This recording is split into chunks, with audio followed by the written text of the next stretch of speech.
All right, let's talk about something that haunts every barbecue lover. You spend an entire day smoking the most perfect piece of meat, only to absolutely ruin the leftovers the next day. Well, if that's you, you're in the right place. Today, we're diving into a pro-level secret that will make your leftovers just as incredible as day one. I mean, we've all been there, right? You pull that beautiful, smoky brisket out of the fridge. You're so excited. And then you reheat it, and it just turns into this dry, tough, sad version of what it once was. It's honestly heartbreaking, especially when you think about all the time and money that went into that cook. But what if you could get this instead?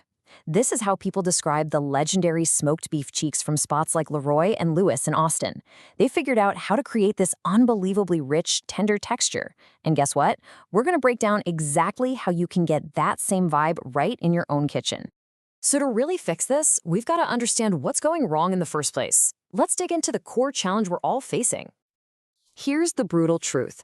The biggest enemies of your leftover BBQ are moisture loss and just terrible uneven heating. A microwave absolutely nukes it, and even a regular oven can suck all the life out of that bark and turn that meat tough. An epic 12-hour cook can literally be destroyed in 12 minutes. It's a high-stakes game. So how do the pros dodge this bullet? You might think it's some fancy, expensive piece of equipment, but nope. The secret is actually a much, much smarter way of thinking about heat and fat. And here it is, the secret in a nutshell. It's not about blasting it with more heat. It's about using less tallow, but in a much smarter way.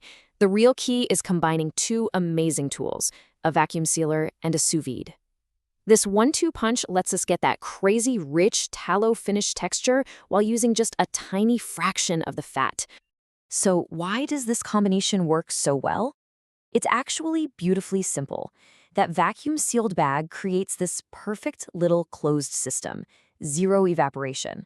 So as the sous vide gently warms everything up, that little bit of tallow melts and coats every single nook and cranny. It's basically self-basting the meat in its own juices and that liquid gold we added. You know, this technique is so efficient, you can almost think of it as a modern culinary hack. So let's give it a name. We'll call it micro confit and break down the science just a bit. So the word confit comes from the French word for to preserve. It's this classic old-school technique where you'd slowly cook something like duck completely submerged in its own fat. It started as a way to make food last, but the side effect was this incredibly tender and flavorful result. Okay, but here's where our method is a total game changer.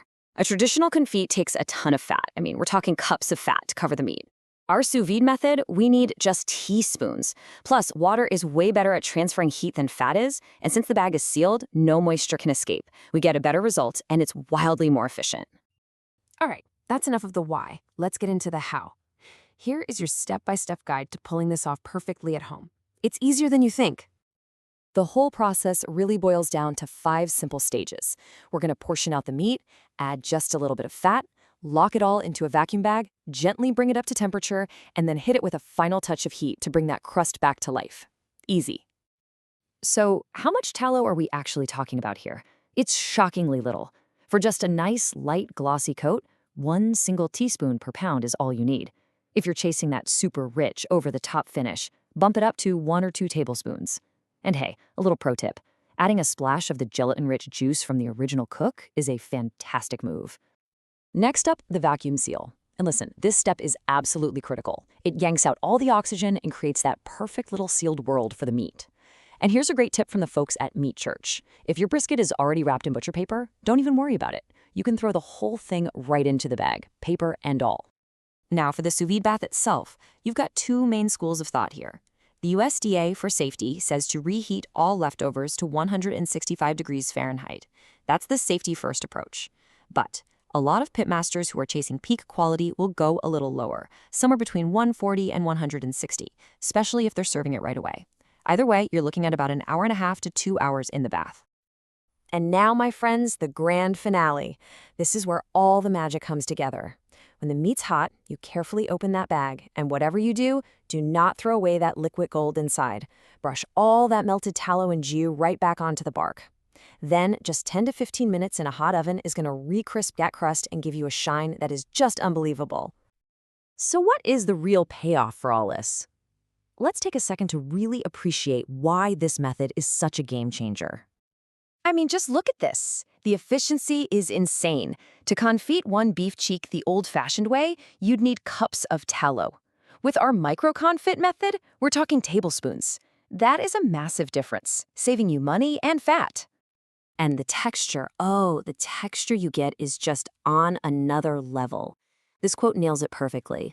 A beef butter experience. That low, slow, moist heat just melts any of that remaining connective tissue into pure, rich gelatin.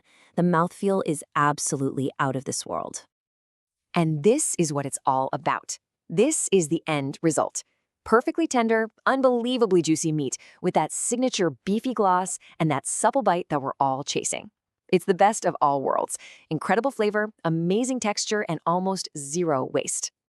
And before we go, here are a couple of extra pro tips for you.